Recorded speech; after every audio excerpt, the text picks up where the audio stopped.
Hi guys, welcome to my official YouTube channel exam Satrang. आज का ये वीडियो मैट्रिक्स का पार्ट 3 है जो हम आप लोगों को पढ़ाने वाले हैं आज। और इम्पोर्टेंट क्वेश्चन ये तो मैं बार बार बता रहा हूँ कि इम्पोर्टेंट क्वेश्चन सेलेक्ट करके ही मैं डाल रहा हूँ आप लोगों के लिए मोस्टली।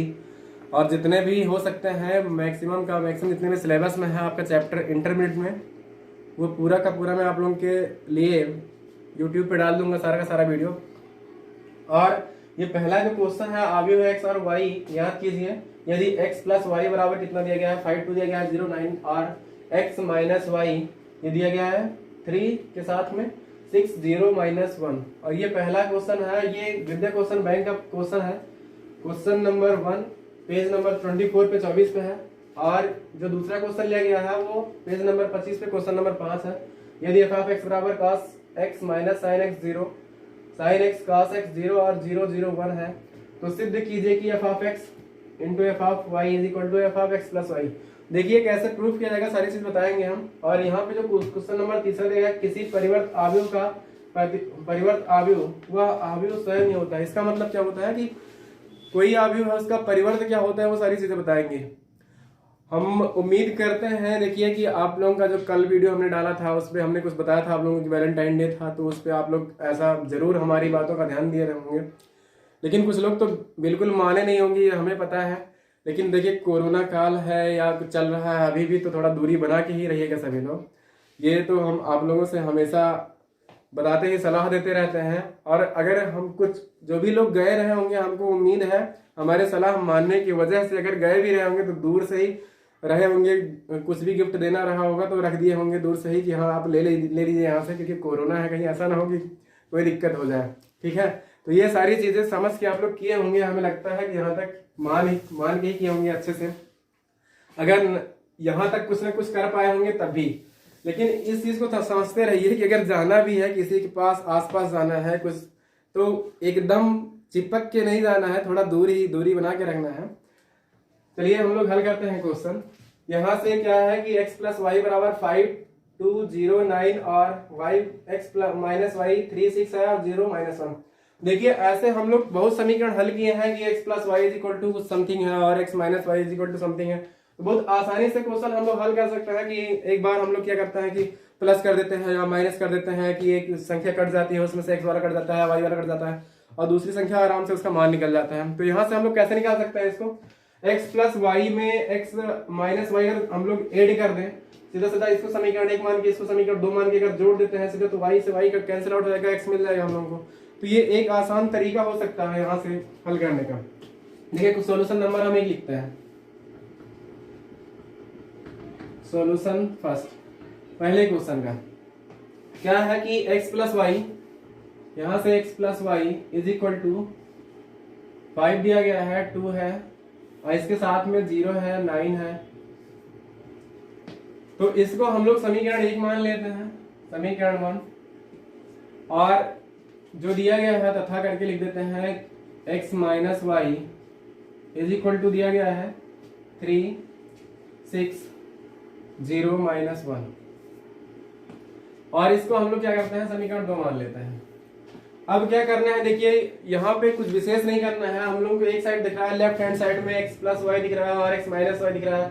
हमें फाइंड क्या करना है, x और y का मान निकालना और ज्यादा कुछ नहीं करना है इसमें। तो कैसे क्या कर सकते हैं, लेकिन समीकरण 1 को 2 से जोड़ेंगे तो y से प्लस में y माइनस में कैंसिल आउट हो जाएगा और हमको x और x मिलकर 2x मिल जाएगा एक साइड में, लेफ्ट हैंड साइड में। और राइट हैंड साइड में हम क्या करेंगे कि एक आव्यूह का दूसरे आव्यूह से एडिशन कर देंगे, जोड़ देंगे उसको, तो जो भी वैल्यू मिलेगी हमको वहाँ x का मान निकल जाएगा। तो कहेंगे कि समीकरण 1 और 2 को जोड़ने पर, देखिए सब बहुत आसान क्वेश्चन है। बस तरीका अगर पता है कि ये आव्यूह कैसे हल किया जाता है, उसका एडिशन कैसा होता है, सब्ट्रैक्शन कैसा होता है, मल्टीप्लिकेशन कैसा होता है या डिवाइड कैसा होता है, तो अगर ये सब समझते हैं तो बहुत ज्यादा कुछ है नहीं इसमें।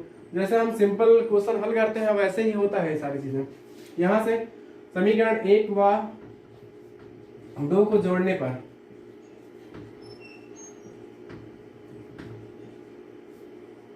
जैसे जोड़ते हैं हम लोग क्या मिल जाएगा, x प्लस वाई और इसमें प्लस हो जाएगा लेफ्ट हैंड साइड में x माइनस वाई और राइट हैंड साइड में क्या आएगा 5 के साथ में आएगा 5 2 0 9 प्लस 3 6 0 माइनस 1 और यहाँ से लेफ्ट हैंड साइड में अगर हम लोग ब्रैकेट ओपन करते हैं तो x plus y plus x minus y, और यहाँ से क्या मिल जाएगा। देखिए हमने ये चीज पहले भी बताया है कि जो सेम पोजीशन पे होता है 1 1 की, तो 1 1 के साथ में एडिशन होता है या सब्ट्रैक्शन होना होता है, तो वैसे ही होता है कि जो पोजीशन पे जिसके होता है उससे वही पोजीशन वाला घटता है। तो यहाँ पे जुड़ेगा 5 में 3, क्योंकि A11 का पोजीशन जो है 5 है पहले आव्यूह के लिए, और दूसरे आव्यूह के लिए क्या है A11 पोजीशन पे 3 है। तो यहाँ से जुड़ के कितना हो जाएगा, 5 और 3 जुड़ के 8 हो जाएगा। ऐसे ही 2 और 6 जुड़ के 8 हो जाएगा। 0 और में 0 जुड़ेगा तो 0 ही होगा। 9 और -1 ये भी 8 हो जाएगा। तो यहाँ से जो मिल रहा है हम लोगों को, अब ये प्लस में और माइनस में जो y है वो कह सकते हैं कि घट गया या तो कट गया, बात एक ही है, क्योंकि y में से y घटेगा तब भी शून्य मिलेगा, कट जाएगा तब भी वही चीज बात ही है। कभी घटने के लिए बोलते हैं, कभी घटने के लिए बोलते हैं। यहाँ से x मिलकर 2x हो जाएगा। 2x इज इक्वल टू यहाँ से 8 8 0 8 ये हो गया। अब यहाँ से जब 2x है 2 को हम लोग क्या करेंगे, पक्षांतर करेंगे। तो जैसे ही ये रूल होता है सिंपल समीकरण का कि हम लोग अगर एक पक्ष से दूसरे पक्ष में किसी भी संख्या को ले आते हैं, अगर वो एक पक्ष में गुणे में है तो दूसरे पक्ष में क्या जाती है, भाग में जाती है, डिनोमिनेटर में। तो ऐसे में ये हो जाएगा x इज इक्वल टू 1/2।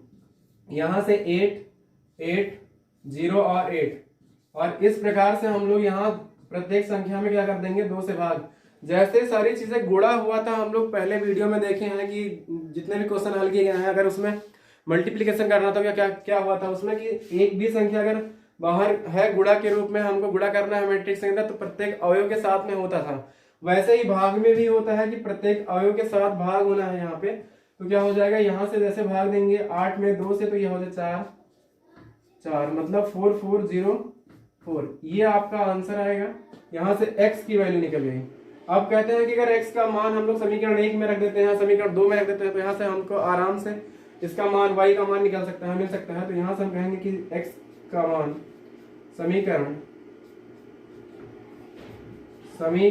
1 में, देखिए चाहे 1 में रखना चाहे 2 में रखना, निकल जाएगा, उसमें कोई दिक्कत नहीं होती है। 1 में रखने पर जैसे रखते हैं, लेकिन क्या मिलेगा यहाँ से हम लोगों को, यहाँ से x plus y equal to 5 2, यहाँ पे x की वैल्यू कितने आई है, 4 आया है, 4 4 0 4, और इसके साथ में प्लस y लगा है इक्वेशन नंबर फर्स्ट में। तो यहाँ से हो जाएगा 5 2 0 और 9। देखिए अब यहाँ हम ऊपर लिख देते हैं इसको। यहाँ से क्या हो जाएगा, y को छोड़ के लेफ्ट हैंड साइड में बाकी सारी संख्याएं, मतलब जो अवयव दिया गया है उसको हम पक्षांतर कर लेते हैं यहाँ से। तो ये हो जाएगा implies that y is equal to, ये हो जाएगा 5 2 0 9, और इसमें से घट जाएगा। देखिए अवयव का भी वही रूल है कि अगर यहाँ पक्षांतर करते हैं तो एक साइड में लेफ्ट हैंड साइड में प्लस में है, तो राइट हैंड साइड में जाने पे माइनस में आता है। तो यहाँ पे हो जाएगा -4 4 और 0 के साथ में ये हो जाएगा 4। तो y का जो मान निकल के आ रहा है वो 5 में से 4 घट जाएगा, 1 आएगा, और 2 में से 4 घटेगा तो -2 हो जाएगा। 0 में से 0 घटने का मतलब 0, और 9 में से 4 घटेगा 5 आएगा। और इस प्रकार से हम लोगों का जो आंसर हुआ, x का मान यहाँ से ये एक पहला x का मान आ गया आंसर, और y का ये मान आ गया, ये आंसर हो जाएगा। x और y की वैल्यू हो जाएगी, x का मान होगा 4 4 0 4, और y इज इक्वल टू 1 -2 0 और 5। इस प्रकार से हम लोग क्वेश्चन नंबर 1 सॉल्व कर लिए हैं। और अब इसके बाद क्वेश्चन नंबर 2 हम लोग सॉल्व करने चल रहे हैं। क्वेश्चन नंबर 2 में क्या है, विशेष ध्यान दे के देखिए बढ़िया क्वेश्चन है, बहुत बढ़िया क्वेश्चन है कि f(x) = cos x sin x, और इसमें है क्या कि 3x3 का ये अवयव दिया गया है हम लोग को, मतलब इसमें r भी 3 है और c भी 3, r क्रॉस c, मतलब जो पंक्ति की संख्या है और कॉलम की संख्या है वो 3x3 है। हम लोग को निकालना क्या है कि f(x) = इतना दिया गया है, एक ही वैल्यू दी गई है। f(y) का मतलब क्या होता है, f(y) कैसे निकालेंगे, तो जो x की वैल्यू यहाँ f(x) है, x के स्थान पे हम लोग y रख देते हैं, और ऐसे कंडीशन में y का मान हम लोग निकाल लेते हैं। तो जहां भी x है, y अगर f(y) निकालना होगा तो y रख देंगे यहाँ पे, तो cos y - sin y 0 और sin y cos y 0, फिर 0 0 1, ऐसे करके हम लोग निकाल सकते हैं। उसके बाद क्या करना है, देखिए प्रोसेस क्या बता रहे हैं हम आप लोगों को। F of x into f of y का मतलब क्या हुआ कि एफ ऑफ एक्स तो है ही हमारे पास, एफ ऑफ वाई निकालेंगे, उसके बाद एफ ऑफ एक्स का एफ ऑफ वाई से मल्टीप्लीकेशन करेंगे, गुणा करेंगे उसका, और जो वैल्यू आएगी उसको वहीं पे छोड़ देंगे। उसके बाद क्या करना है कि ये एफ ऑफ एक्स में एक्स के पोजीशन पे हमें एक्स प्लस वाई रख देना है, और ये F of x plus Y आ जाएगा। जो भी आएगा क्या हमको देखना है कि क्या वो f of x into f of y के वैल्यू के बराबर है कि नहीं है। अगर होता है तो हम लोग कह सकते हैं आसानी से कि f of x into f of y is equal to f of x plus y. तो ये चीज हो जाएगी यहां से। अब मिटा देते हैं इस क्वेश्चन को हम। क्वेश्चन नंबर 1,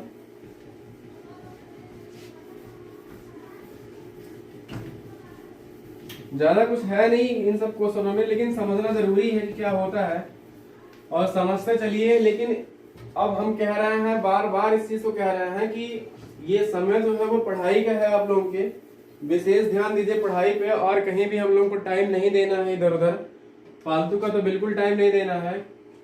हम टाइम क्या देना है कि 24 अप्रैल से पेपर है, तो उसमें कुछ भी नहीं टाइम देना है। हम जानते हैं, बात यह है कि आप काफी डिस्टरबेंस होता है इसमें कि कहीं कुछ भी होता है। बहुत लोग तो ऐसे हैं जिनका अफेयर चलता है, हम ये जानते हैं करेक्ट रूप से, वो चाहे यहाँ के स्टूडेंट हों, हमारे कॉलेज के हों या कहीं के हों, मैक्सिमम बच्चे देख रहे हैं बच्चों को कि वो चलता ही चलता है, गर्लफ्रेंड बॉयफ्रेंड बना रहा है, ये आम बात है आजकल। लेकिन इन सब चीजों पे हम गर्ल्स से भी और बॉयज से भी खास आग्रह निवेदन करना चाहते हैं कि इन सारी चीजों से अभी दूरी बना लीजिए। जब तक एग्जाम नहीं हो जाता तब तक अच्छे से पढ़ाई कीजिए।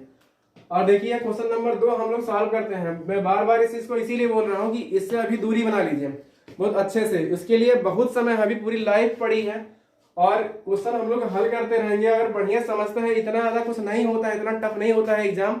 लेकिन बस एग्जाम क्या होता है कि आपके कंसंट्रेशन पर डिपेंड करता है कि आपने कितना सीरियसली पढ़ाई की है कि नहीं की है, या कहीं घूम रहे थे पार्क में इधर उधर हाथ पकड़ के। तो ये चीजें ठीक है, ये चीजें बहुत ध्यान देने वाली बात है कि अभी हम लोग को हाथ पकड़ के तो बिल्कुल नहीं घूमना है। चलिए ठीक है, क्वेश्चन ये देखते हैं। क्वेश्चन नंबर 2 सॉल्व करते हैं। यहाँ पे एफ ऑफ एक्स क्या दिया गया है, f of x is equal to cos x minus sine x, और ये 0 है, साइन एक्स है यहाँ पे, कॉस एक्स 0 और 0 0 1, ये चीज दिया गया है। सिद्ध क्या करना है हम लोगों को कि एफ ऑफ एक्स, देखिए एफ ऑफ एक्स का वैल्यू इतना निकाल लिया गया। अगर यहाँ से हम लोग एफ ऑफ वाई निकालते हैं, मतलब क्या करना है, कुछ नहीं करना है, बस एक बार कपड़ा चेंज कर लेना है यहाँ पे कि एक्स के स्थान पे वाई, जैसे हम लोग कपड़े पहनते हैं तो वही चीज करना है कि रहेगा तो सेम शरीर में रहेगा, एकदम आकार भी उसका वही रहना है, बस एक्स के स्थान पे वाई हो जाएगा। वैसे ही कपड़े चेंज करने की हमने बात कही है। तो यहाँ पे कॉस वाई और माइनस के साथ साइन वाई, और ये 0 हो जाएगा, यहाँ पे साइन वाई आएगा, और इसके साथ में फिर साइन कॉस के साथ वाई।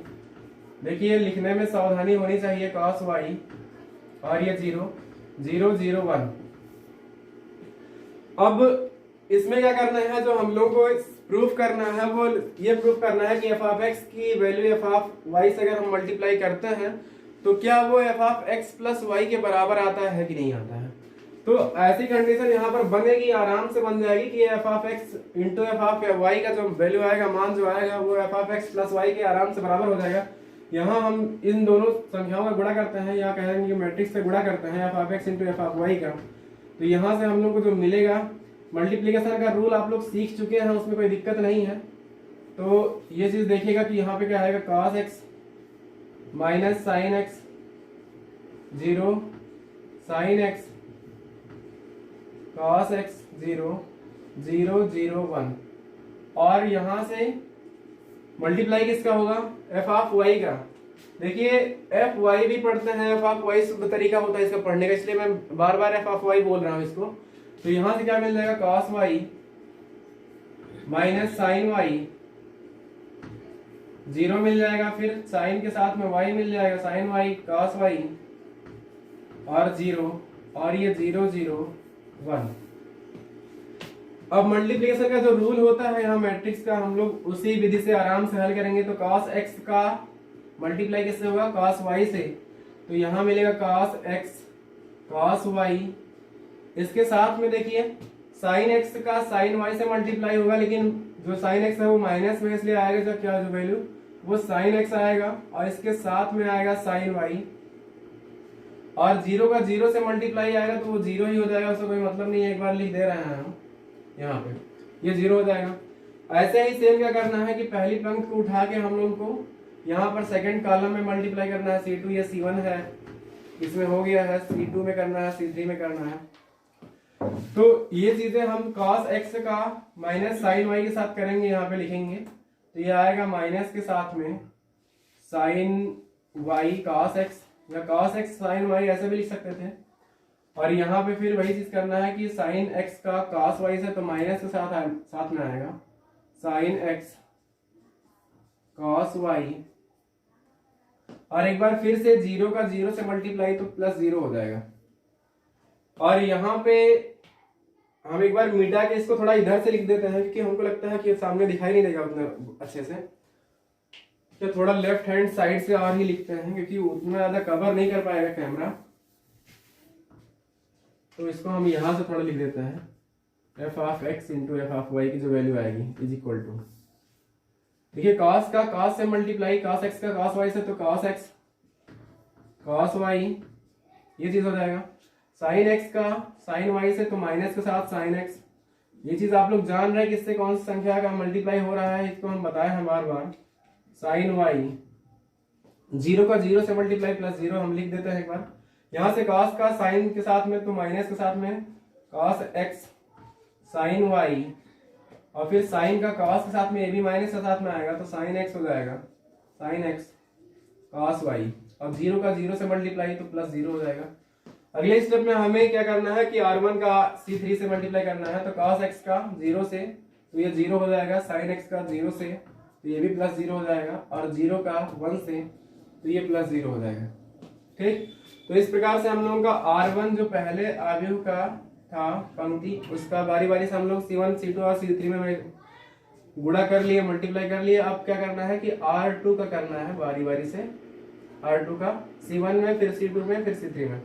तो sin x का cos y के साथ में लिखेंगे sin x cos y, और यहां से cos x का sin y से मल्टीप्लाई होगा तो प्लस के साथ में आएगा cos x sin y, और प्लस में जीरो का जीरो से मल्टीप्लाई तो ये जीरो हो जाएगा। एक स्टेप हुआ, उसके अगले स्टेप में देखते हैं sin x का माइनस sin y से, तो यहां से क्या हो जाएगा sin x sin y minus के साथ में sin x sin y। देखिए यहाँ हम कामा लगता नहीं है, लेकिन मैं लगा रहा हूं क्योंकि यहाँ पे ऐसे स्पष्ट नहीं होगा कौन कौन से एलिमेंट लिखे गए हैं अलग अलग, तो ऐसे इसके लिए सिर्फ उसको समझने के लिए लगा दे रहे हैं, क्योंकि हल करने पे शॉर्ट हो जाएगा, छोटा बन जाएगा तो कोई दिक्कत नहीं होगी। लेकिन अभी ऐसे लग रहा होगा यहाँ पे कि एक में ही लिखा है, इसलिए हमने यहाँ पे कामा लगा दिया है कि इतने एक अवयव है, ये दूसरा अवयव है और ये तीसरा अवयव है, यहाँ पे इतना एक है और ये दूसरा चल रहा है अभी। तो यहाँ पे साइन का किससे हुआ है साइन वाई से, और फिर cos का cos वाई से होगा प्लस के साथ में प्लस cos x और cos y, जीरो का जीरो से मल्टीप्लाई फिर जीरो हो गया। अब क्या करना है कि इसका लास्ट से करना है C3 से करना है, R2 का C3 से, sin x का जीरो से तो फिर यहाँ पे जीरो हो जाएगा, cos x का जीरो से प्लस जीरो हो जाएगा, और जीरो का 1 से तो एक बार फिर से जीरो। फिर अब लास्ट स्टेप क्या है कि R3 का मल्टीप्लाई करना है हम लोगों को, R3 का C1 में, C2 में और C3 में। तो जीरो का cos से तो जीरो, फिर जीरो का sin से जीरो, और 1 का जीरो से तो ये जीरो हो जाएगा। ऐसे ही सेकंड स्टेप में करना है कि R3 का C2 से, जीरो का sin y से ये जीरो मल्टीप्लाई हो जाएगा, जीरो का cos y से हो जाएगा तो ये भी जीरो हो जाएगा, और 1 का जीरो से होगा तो ये फिर से एक बार जीरो। और इस प्रकार लास्ट में करते हैं कि R3 का C3 से हम लोग मल्टीप्लाई करते हैं, तो जीरो का जीरो से मल्टीप्लाई जीरो आएगा, जीरो का फिर वही चीज जीरो जीरो, और 1 का 1 से तो ये 1 हो जाएगा। अब यहाँ इसको सॉल्व करने के बाद देखते हैं कि आता क्या है। देखिए cos x cos y sin x sin y, ये फार्मूला है किस चीज का, इसका है cos x प्लस y का फार्मूला है। तो यहाँ पे हम लिख देते हैं कि cos सीधा सीधा cos x प्लस y, क्योंकि ये cos x cos y minus sin x sin y, ये cos x प्लस y का फार्मूला होता है। अगले स्टेप में क्या है कि sin x sin cos y, यहाँ पे cos x sin y है, अगर इसमें से माइनस कॉमन ले लिया, बहुत ध्यान से देखना, इस जीरो को कोई मतलब नहीं है, यहाँ से मिटा भी सकते हैं, नहीं मिटाते हैं तब भी कोई दिक्कत नहीं है। अब क्या कर सकते हैं, अगर यहाँ से हम लोग माइनस कॉमन ले तो दोनों संख्या की होंगी प्लस में, मतलब cos x भी प्लस में आएगा sin y के साथ में, और sin x cos y के साथ में प्लस में आ जाएगा। तो ये क्या हो सकता है, माइनस के साथ हम इसको लिख सकते हैं sin x प्लस वाई का फार्मूला है ये, और ये 0 प्लस 0 प्लस 0 का मतलब 0। यहां से भी वही पहले, ये दूसरा क्या है sin x cos y cos x sin y, ये चीज क्या है sin a प्लस b या कह सकते हैं, या x प्लस y का फार्मूला ये भी। तो यहां से हो जाएगा sin x प्लस y। अगले स्टेप में देखिए cos x cos y sin x sin y, यहाँ पे ये फार्मूला जो है अगर हम लोग पहले cos x sin cos y को लिख दें और उसके बाद में sin x माइनस के साथ में sin x sin y को, तो ये cos a minus plus b का फार्मूला बन जाएगा। तो यहाँ से फिर लिख देते हैं cos a प्लस b का मतलब x प्लस y। अगले स्टेप में फिर यहाँ पे 0 हो जाएगा, क्योंकि 0 प्लस 0 प्लस 0 कोई मतलब नहीं है। और यहाँ पे हम लोग एक बार फिर से देख लेते हैं, यहाँ पे 0 प्लस 0 प्लस 0, ये भी 0 हो जाएगा, ये भी यहाँ पे 0 हो जाएगा, 0 प्लस 0 प्लस 0, और यहाँ पे 1 हो जाएगा। अब बहुत ध्यान से देखना, क्या ऐसा कुछ बन रहा है कि जो f ऑफ x दिया गया था cos x minus sin x और 0 sin x cos x 0 और 0 0 x, ये 1 दिया गया है। कुछ ऐसे ही फॉर्म में एकदम सेम का सेम बन गया है कि cos x के स्थान पे सिर्फ x प्लस वाई, यहाँ पे x के स्थान पे x प्लस वाई, और यहाँ भी x के स्थान पे x प्लस वाई आ रहा है, यहाँ भी x के स्थान पे x प्लस वाई आ रहा है। मतलब कुछ नहीं करना है हम लोग को, जो मल्टीप्लीकेशन किया गया है f of x into f of y का मान ही निकाला गया है, f of x into f of y का मान निकाला गया। तो f of x into f of y का मान वही आया है। देखिए अब यहाँ से तो सिंपल चीजें हैं कि अगर ये f of x plus y हम लोग रखते हैं फंक्शन में, तो क्या होगा कि x के स्थान पे x प्लस वाई सीधा सीधा आ जाएगा। तो यहाँ से f of x plus y निकाल के हम दिखा देते हैं। देखिए इसी से हम f of x plus y निकालते हैं, तो यहाँ से क्या हो जाएगा f of x plus y, मतलब क्या है कि इस पूरे फंक्शन में जहाँ पे x है वहां पे हमको क्या कर देना है, x प्लस वाई देना है।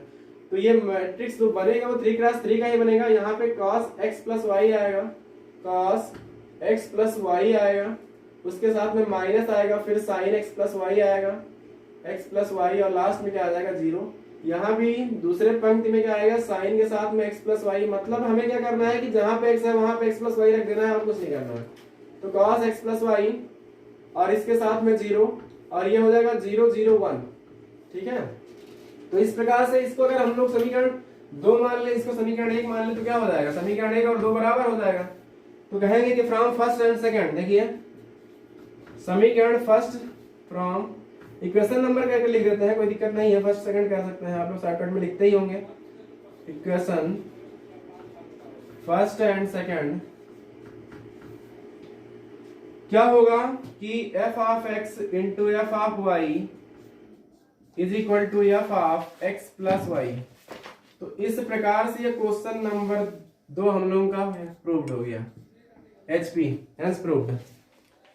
और इसके आगे क्वेश्चन नंबर 3 हम लोगों को हल करना है। किसी परिवर्त आव्यूह का परिवर्त आव्यूह स्वयं ही होता है। इस क्वेश्चन को देखने से बहुत अच्छा लगता है कि इसका तो बार बार पलट रहे हैं ये चीज। हम लोग ऐसे कहते हैं कि एक मार्कर लिए हैं, सीधा सीधा खड़ा है, देखिए ऐसे मार्कर है। अब इसको एक बार पलटेंगे तो ये ऐसे हो जाएगा, एक बार पलटेंगे फिर से तो वही मार्कर हमको दिखने लगेगा। तो ऐसे सेम कंडीशन यहाँ पे होती है।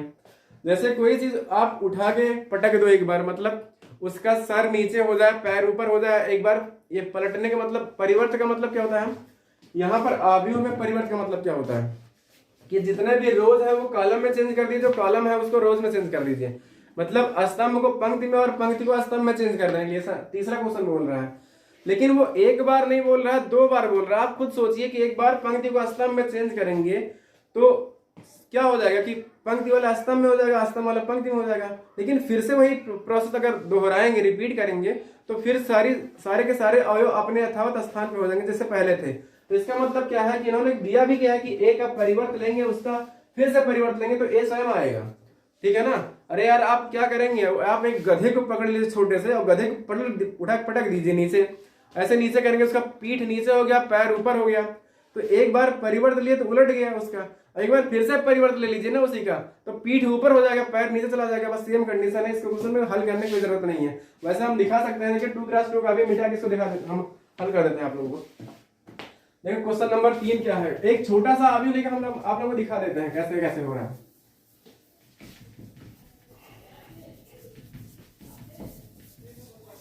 चलिए ये देखिए क्वेश्चन नंबर 3 क्या है। अगर हम लोग मान लेते हैं कि ए का जो मान है, क्वेश्चन नंबर या सोल्यूशन नंबर 3 ए लेट कर लेते हैं कि ए का मान है, देखिए अब चाहे वो आप 2x2 का लीजिए, 3x3, 4x4, जितना मन का है उतना ले लो भैया, उससे कोई परिवर्तन नहीं होने वाला है, ना ही कोई दिक्कत होगी। यहाँ पे हम सिर्फ 1 2 ले लेते हैं और 2 1 ले लेते हैं ऐसे, ठीक।